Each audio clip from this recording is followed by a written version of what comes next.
Hi guys, you are watching pharmacy Taiyab official YouTube channel. I am pharmacy Taiyab. आप देख रहे हैं फिजिकल फार्मेसी लेक्चर सीरीज और उसके अंदर आज हमारा टॉपिक है जी क्रिस्टलाइजेशन यानी लेक्चर नंबर 16। हमारा टाइटल क्या है? Introduction to terminologies and concepts. जो हमारी बुक ने कहा उस पर हम फोकस डाल रहे हैं। छोटा सा क्लिप आपके सामने चला रहा हूँ ताकि आपको पता चल जाएगा जो second semester of doctor pharmacy है उसके सिलेबस के अंदर टोटल इस चैनल पे कितने लेक्चर डिवाइड किए गए। टोटल 33 लेक्चर डिवाइड किए। डिटेल से सारे लेक्चर्स अवेलेबल हैं, तसल्ली से देखें। और उम्मीद करता हूँ आपने अभी तक चैनल सब्सक्राइब कर लिया होगा, पिछले सारे लेक्चर्स आप देख चुके होंगे और वीडियो को लाइक भी किया करें, कोई एक अच्छा सा कमेंट भी कर दिया करें। तो आए अल्लाह के नाम से हम आज का लेक्चर स्टार्ट करते हैं जी। Learning objective. इस लेक्चर को पढ़ने के बाद आप किस काबिल हो जाएंगे? नंबर 1, क्रिस्टलाइजेशन की डेफिनेशन बता सकते। सोते उठते जागते आप पटक पटक बताएंगे व्हाट इज क्रिस्टलाइजेशन। फिर उसका बेसिक कॉन्सेप्ट्स पढ़ाऊंगा सारे के सारे, और प्रिंसिपल पढ़ाऊंगा, टर्मिनोलॉजीज पढ़ाऊंगा जो आपके सिलेबस में इन्वॉल्व है। न्यूक्लिएशन का प्रोसेस क्या होता है, क्रिस्टल ग्रोथ का प्रोसेस क्या होता है, और फिर अपना तड़का लगाऊंगा कि फार्मास्यूटिकल इंपॉर्टेंस के अंदर अगले आने वाले सब्जेक्ट्स, अगली सीरीज बायोफार्मास्यूटिक्स और जो है इंडस्ट्रियल फार्मेसी और हॉस्पिटल फार्मेसी कहाँ कहाँ जो ये चीजें इस्तेमाल होंगी। तो आए हम स्टार्ट। उम्मीद है अभी तक आपने वीडियो लाइक कर। Introduction to crystallization. क्रिस्टलाइजेशन एक सबसे अहम या जरूरी यूनिट ऑपरेशन है जो कि हम यूज करते हैं कहाँ कहाँ? फार्मास्यूटिकल मैन्युफैक्चरिंग के अंदर, ड्रग की प्योरिफिकेशन के अंदर, पार्टिकल साइज कंट्रोल के अंदर, इंप्रूवमेंट ऑफ स्टेबिलिटी के ड्रग को प्योरीफाई सम टाइम हम क्रिस्टलाइजेशन के थ्रू कर रहे होते हैं, ड्रग को बना रहे होते हैं, ऑब्टेन कर रहे होते हैं इसी प्रोसेस के थ्रू, और पार्टिकल साइज तक हम क्रिस्टलाइजेशन के थ्रू कंट्रोल कर सकते हैं अगर हमने उसे क्रिस्टल बना के यूज करना है। और क्रिस्टल का जब साइज हम डिसाइड कर सकते हैं, प्योरिटी सारा कुछ बना ही सकते हैं, तो ओवरऑल हम इसकी स्टेबिलिटी को इंप्रूव कर सकते हैं। बहुत सारे एक्टिव फार्मास्यूटिकल इंग्रेडिएंट हैं जो कि हम क्रिस्टल फॉर्म में ही ऑब्टेन करते हैं और उनको आगे एपीआई यानी एक्टिव फार्मास्यूटिकल इंग्रेडिएंट और बाकी सारे एक्सिपिएंट डाल के टैबलेट बना देंगे, कैप्सूल बना देंगे या सिरप बना देंगे, सस्पेंशन बना देंगे, कोई भी डोजेज फॉर्म बना देंगे। What is the crystallization? Crystallization जैसे मैंने पढ़ाया यूनिट ऑपरेशन है, यानी कोई ना कोई फिजिकल स्टेप्स पे मुश्तमिल है। उसको हम कहते हैं इंडस्ट्री के चंद फिजिकल स्टेप्स पे मुश्तमिल होने वाला या फिजिकल चेंज आने वाले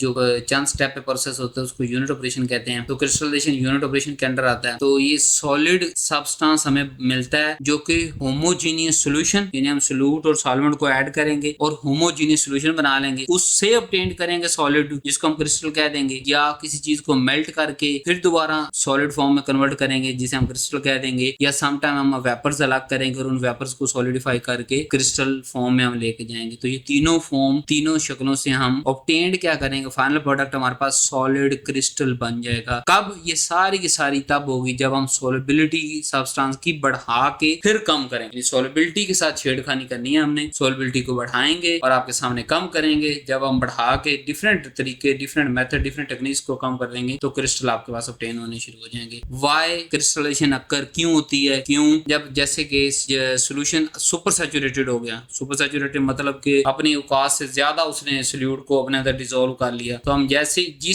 लेट्स सपोज हम टेम्परेचर बढ़ाने पे वो सुपर सैचुरेटेड हुआ तो हम टेम्परेचर कम कर देंगे। कम करने से क्या होगा? कम करने से ये होगा कि वो जो है ना सॉल्यूट सेपरेट आउट होना शुरू हो जाएगा, लेकिन अब वो सॉल्यूट क्रिस्टल फॉर्म में आएगा। Number 2, solubility of solute decrease. जो सॉल्यूट की जो सोलबिलिटी है ना वो डिक्रीज करेंगे। सारी बात, जब हमने टेम्परेचर डिक्रीज किया तो सुपर सैचुरेशन के अंदर ज्यादा सॉल्यूट सोलबल हो रहा था, तो अब जब सुपर सैचुरेशन से सैचुरेशन की तरफ हम आएंगे, ठीक है, कम सॉल्यूट सोलबल हो रहा है, तो क्या होगा? सोलबिलिटी डिक्रीज होगी। नंबर 3 के सिस्टम क्यों करता है ये एक्स्ट्रा जो सॉल्यूट होता है उसको अलग करने से क्यों करता है? जब हम सुपर सैचुरेटेड से जान के सैचुरेशन की तरफ लेके आ रहे होते हैं तो सिस्टम अपने आप को थर्मोडायनामिकली स्टेबिलिटी की तरफ लेके जाता है, इसलिए एक्सेस सॉल्यूट वो फेंक देता है, अलग कर देता है, जिससे क्या होता है कि हमें क्रिस्टल बन जाते हैं। एक सादा सा अब पढ़ा रहा हूँ, आगे मेथड पढ़ाता हूँ मैं आपको। और इम्प्योरिटी सारी की सारी उस सॉल्यूशन के अंदर रह जाती है। या उधर मदर लिक्विड का लफ्ज इस्तेमाल करते हैं। फाइनल प्रोडक्ट जब क्रिस्टल अलग हो गया बाकी सारा लिक्विड को मदर लिक्विड कहते हैं। इम्प्योरिटी यानी प्योरीफाई भी हो गया, क्रिस्टल भी बन गए। तो टर्मिनोलॉजी की तरफ चलते हैं। हमारे सिलेबस में फोकस डाला कि सारी टर्म्स आपको इसको आनी चाहिए जी। Number 1, crystal. क्रिस्टल एक solid form, matter of state of matter याद आ गया, सॉलिड लिक्विड गैस। तो क्रिस्टल हमारे पास क्या सॉलिड है। नंबर 2, मॉलिक्यूल्स या आयन इन फॉर्म हो। क्रिस्टल्स या तो मॉलिक्यूल्स के बने होंगे या आयंस के बने होंगे। आगे इसकी प्रॉपर डेफिनेशन आ रही है, are arrange in regular repeating 3 dimensional lattice. कि ये जो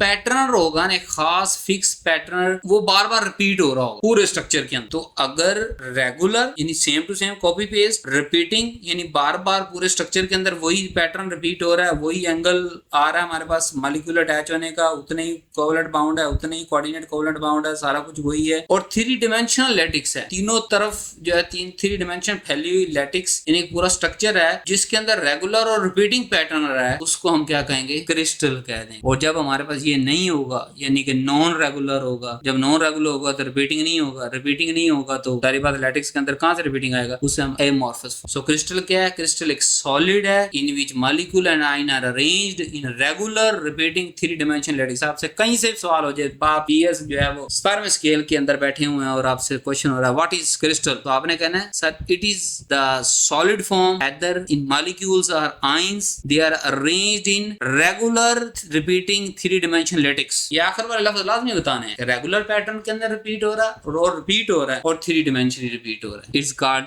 क्रिस्टल। अब क्रिस्टल के पास क्या क्या खसूसियात होती हैं, नंबर 1 डिफाइंड शेप होती है, एक क्रिस्टल दूसरी शक्ल का। जाहिर बात है जब उसके लैटिक्स के अंदर ही सेम रिपीटेशन आ रही है तो डिफाइंड शेप होगी, सरफेस स्मूथ होगी और शार्प एजेस होंगे। तो 3 खसूसियात जिस सॉलिड फॉर्म के पास होंगी उसको हम क्रिस्टल कहते हैं। अब किसी चीज को समझने के लिए दूसरे के साथ कंपैरिजन करेंगे तो हमें समझ आएगा, तो हम क्रिस्टल को अमॉर्फस के साथ कंपैरिजन कर लेते हैं। Crystal molecular order regular, amorphous random. ये पढ़ा के आ रहा ना कि जो स्ट्रक्चर रिपीट हो ना वो रेगुलर अगर है तो क्रिस्टल फॉर्म, अमॉर्फस है तो रैंडम, कि कोई हमें समझ नहीं आ रहा कि इधर कौन सा एंगल 45 बना दिया, उधर जाकर 35 बना दिया, उधर 55 बना दिया, ठीक है। मेल्टिंग पॉइंट क्रिस्टलाइन का शार्प होता है, अमॉर्फस का बोल्ड होता है, यानी एक खास रेंज देते हैं हम कि जी इससे इसके दरमियान ये मेल्ट होगा। बोल्ड का मतलब ये है कि 45 से 49, 45 से 48। जब यहाँ के क्रिस्टलाइन के अंदर ठक करके बताएंगे हम 68 डिग्री, 67 डिग्री, 84 डिग्री, ठीक है। क्रिस्टलाइन का मेल्टिंग पॉइंट शार्प होता है, अमॉर्फस का बोल्ड होता है। स्टेबिलिटी की बात करें तो क्रिस्टलाइन तो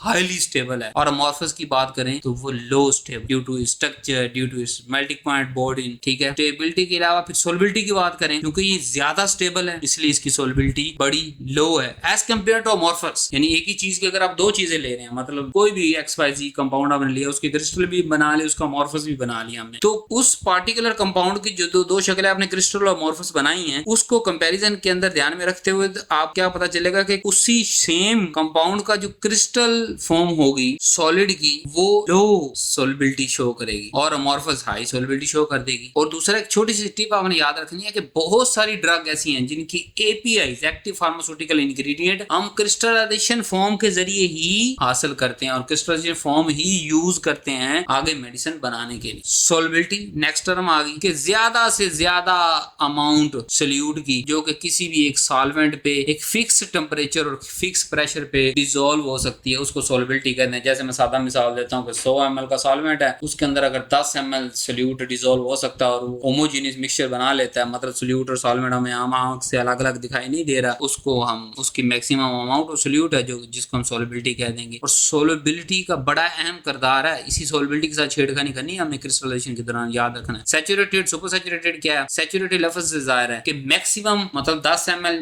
मेरी मिसाल के अंदर 10 ml सोल्यूट 100 ml सॉल्वेंट के अंदर मैक्सिमम डिसॉल्व हो सकता है, उसको हमने कह दिया उस लिमिट को, उस मैक्सिमम अमाउंट को हमने कह दिया सैचुरेटेड। और अगर उससे ज्यादा हो जाएगा, कैसे ज्यादा होगा, हम कंडीशन चेंज करेंगे, हम टेम्परेचर हाई कर देंगे सम कंपाउंड के अंदर, हम किसी जगह पे pH को चेंज करेंगे, किसी जगह पे मुख्तलिफ हर जगह की सुपर सैचुरेटेड सोल्यूशन बनाने का तरीके हमारे पास मौजूद हैं फार्माकोपियाज, ठीक है। लेकिन बात समझने की ये है कि वो जो सुपर सैचुरेटेड सोल्यूशन हम कह रहे हैं ना, वो जो सुपर सैचुरेटेड सोल्यूशन है उसके अंदर ज्यादा सोल्यूट की मिकदार है एज कंपेयर टू सैचुरेटेड, ठीक है। देन इक्विलिब्रियम सोलबिलिटी कि जो सैचुरेशन के कंपेयर करने से मतलब जितनी होनी चाहिए, मतलब 100 के अंदर अगर 10 ml मैक्सिमम हो सकता है वो उसके इक्विलिब्रियम है, वो ओके है, वो सैचुरेटेड है। अगर उससे 15, 20, 30, 40 ml आप किसी कोई भी कंडीशन ला के करते हैं तो वो सुपर इट इज अनस्टेबल। और यही हमारे काम आएगा क्रिस्टलाइजेशन प्रोसेस के अंदर। मेथड बताता हूँ, इंतजार। सुपर सैचुरेशन ही ड्राइविंग फोर्स है जी हमारी क्रिस्टलाइजेशन बनाने के लिए, परेशान ना पढ़ाता हूँ आगे। सुपर सैचुरेशन एक ऐसी स्टेट जहाँ पे सोल्यूट कंसंट्रेशन बहुत ज्यादा एक्सीड कर जाती है सोलबिलिटी लिमिट से। तो जो डिग्री ऑफ सुपर सैचुरेशन है कितनी एक्सीड कर गई है, मतलब अब 10 ml की जगह 15 ml आपने डिसॉल्व कर लिया, एक आपने 10 ml की जगह 55 ml डिसॉल्व कर लिया। अब 15 और 55 के दरमियान फर्क है, 15 में तो 5 का डिफरेंस है और 55 में कितना डिफरेंस है, 45 का। तो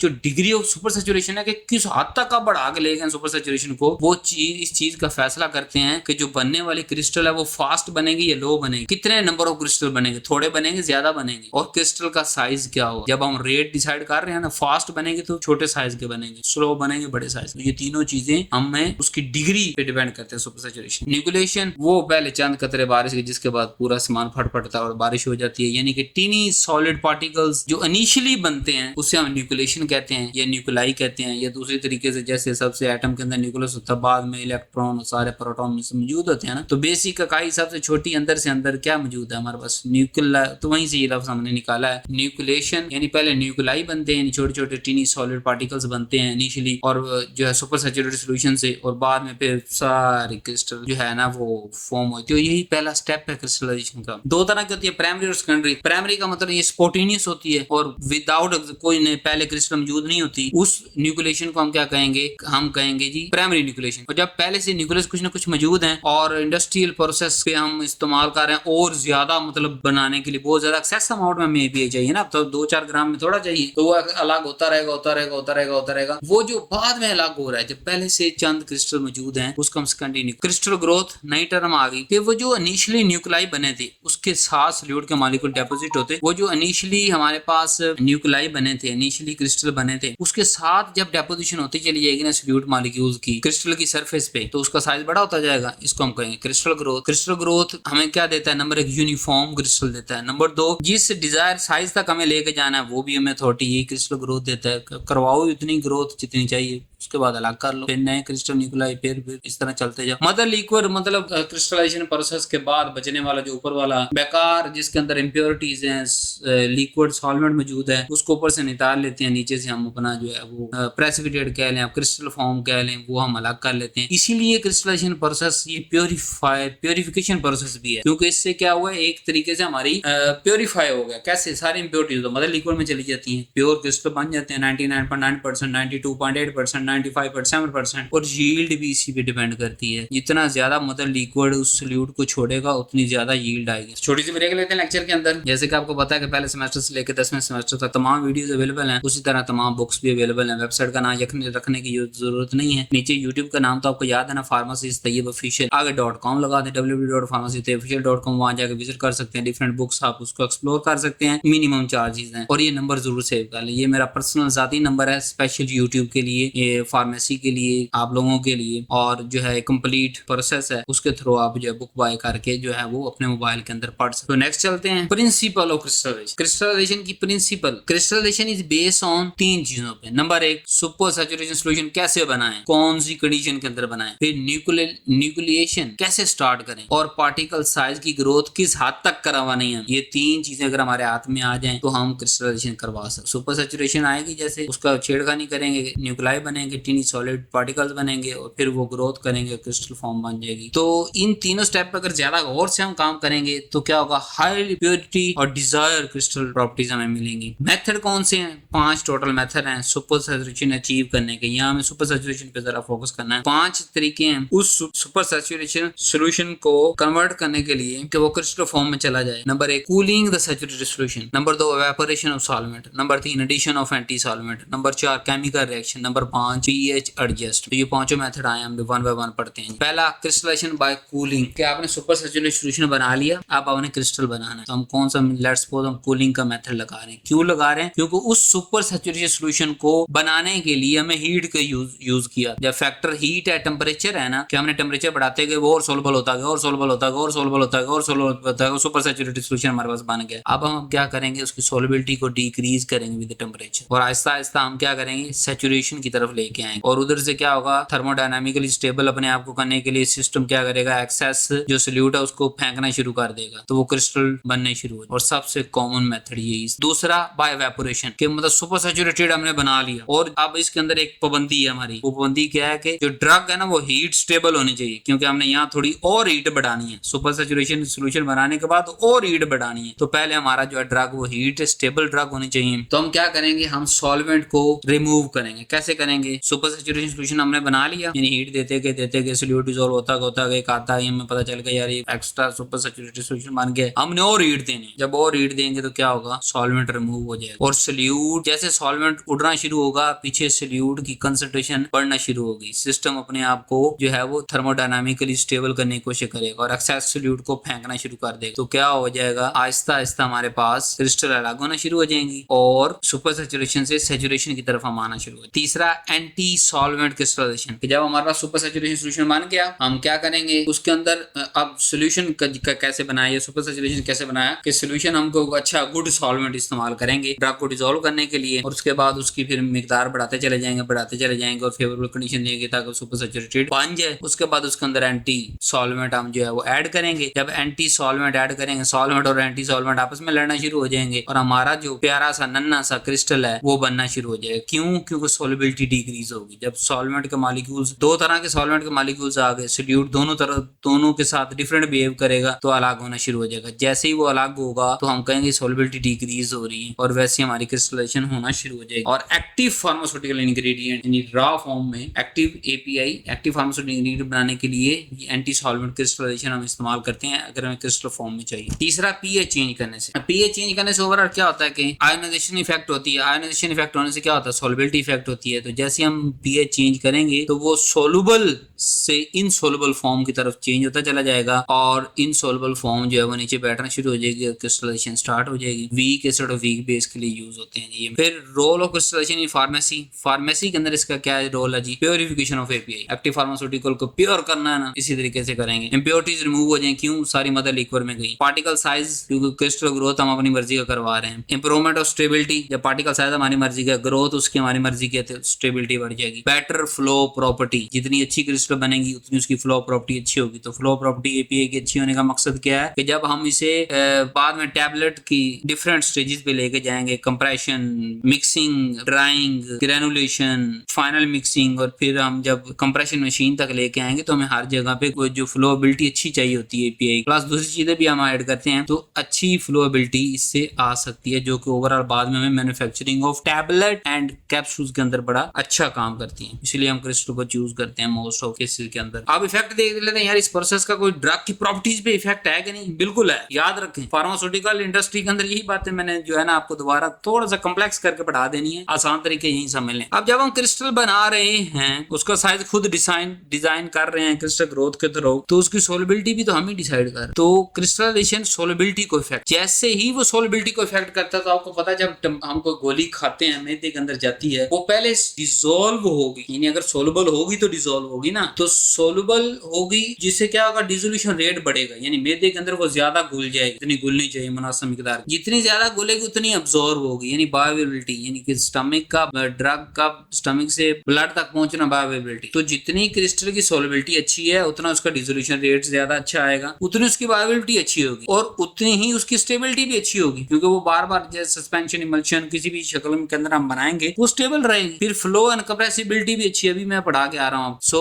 इनडायरेक्टली क्रिस्टल जो है वो ड्रग की प्रॉपर्टीज पे बड़ा इफेक्ट करता है, ड्रग परफॉर्मेंस में बड़ा इफेक्ट। अब यहाँ क्रिस्टलाइजेशन के साथ एक और मसला भी है कि क्रिस्टल बाज़ एक से ज्यादा शक्लों में भी होती है। एक ड्रग की क्रिस्टल एक से ज्यादा शक्लों में है, जिसे हम क्या कहते हैं? पॉलीमॉर्फिज्म, यानी पॉलीमीना ज्यादा, मॉर्फमीना शक्लें, एक से ज्यादा शक्लें, इट इज कॉल्ड पॉलीमॉर्फिज्म। कोई बड़ी साइंस नहीं है। तो जब क्रिस्टल एक से ज्यादा शक्लों में मौजूद है तो हर शक्ल की मुख्तलिफ सोलबिलिटी होगी, मुख्तलिफ स्टेबिलिटी होगी, मुख्तलिफ बायोअवेलेबिलिटी होगी। यही हमारे पास लिमिटेशन है क्रिस्टलाइजेशन के, हमें वो वाली शक्ल अचीव करके लेके आनी। जैसे मिसाल देता हूँ आपको, एक एक्स ड्रग है, उसकी X1 है, X2, X3, तो अब जो X1 है अगर हमें चाहिए तो X3 बन रही है, तो हम X3 को हमें वो बेकार वो एपीआई में यूज नहीं कर सकते। तो different solubility, different stability, different bioavailability is the limitation of the crystallization process. हाँ, अगर वो पॉलीमॉर्फ है, अगर वो सिंगल क्रिस्टल फॉर्म में है उसकी, यानी कि नेचर के अंदर एक ही क्रिस्टल शक्ल बनती है तो फिर तो ठीक है। लेकिन समटाइम पॉलीमॉर्फ का फिनोमेना भी आपके ज़हन में होना चाहिए कि ये ना हो आपको वहां फार्माकोपिया कह रही हो कि इस तरह की क्रिस्टल की शक्ल होनी चाहिए और आप उसकी कोई दूसरी फॉर्म में बनाते चले जाएं। ठीक है। अब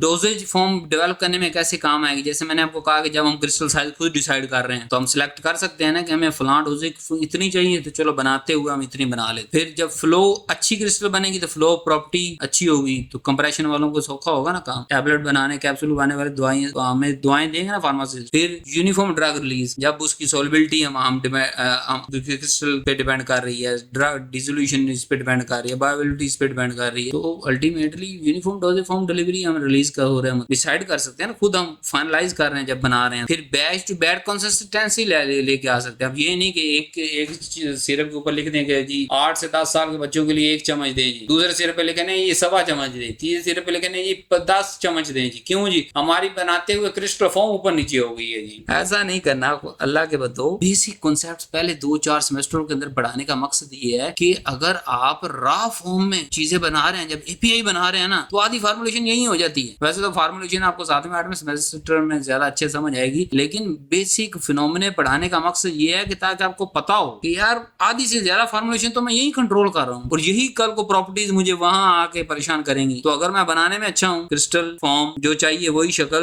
तो कल को मैं इस्तेमाल भी कर सकता हूँ। एडवांटेज लिमिटेशन जरा गौर से देखना है, बड़ा इंटरेस्टिंग है जी। हाई प्योरिटी प्रोडक्ट, हमें पता है यार प्योरीफाई बनेगी। इकोनॉमिक सस्ता काम है भाई, सुपर सैचुरेशन करना, फिर सैचुरेशन कर देना बस। अच्छा जी फिर जो है वो लार्ज स्केल प्रोडक्शन के लिए बड़ा है, लार्ज स्केल प्रोडक्शन आप ले जा सकते हैं। पार्टिकल साइज और शेप कौन डिसाइड कर रहा है? हम कर रहे हैं। ये एडवांटेज है इसके। लिमिटेशन सबसे पहले वही पॉलीमॉर्फ, उसकी एक से ज्यादा अगर शक्लें हैं ना भाई, फिर ध्यान से बनानी है क्रिस्टल, फिर वही बनाने जो हमें चाहिए, ये नहीं कि जो नहीं चाहिए वो ही बना दें हम। दूसरा, क्रिस्टल के साथ एक कॉन्सेप्ट पढ़ाया अमॉर्फस को। हो सकता है उसकी दो शक्लें हो, एक क्रिस्टल एक अमॉर्फस, तो क्रिस्टल की जगह अमॉर्फस फॉर्म बनती चली जाए, फिर क्या करोगे? तो प्रोसेस को बड़ा कीनली डिजर्व, जो बनाने का ना कीनली उसको ऑब्जर्व करना है और अमॉर्फस फॉर्म नहीं बनने देनी। बन सकती है, ये लिमिटेशन है इसकी। और टेम्परेचर और सॉल्वेंट कंट्रोल, एंटी सॉल्वेंट डालना तो सॉल्वेंट कंट्रोल तो हमारे हाथ। टेम्परेचर कंट्रोल, टेम्परेचर कहाँ, आप मिसाल एक ऐसी ड्रग है जो हीट स्टेबल नहीं है, आप उस पे वो हीट वाला मैकेनिज्म लगा रहे हैं जो मैंने आपको पढ़ाया, थ्रो टेम्परेचर के सॉल्वेंट उड़ा दो जी। और सॉल्वेंट उड़ाते उड़ाते साथ में ही हमारा बेड़ा गर्क हो गया, काला शाह हो गया, सड़ गया। या मतलब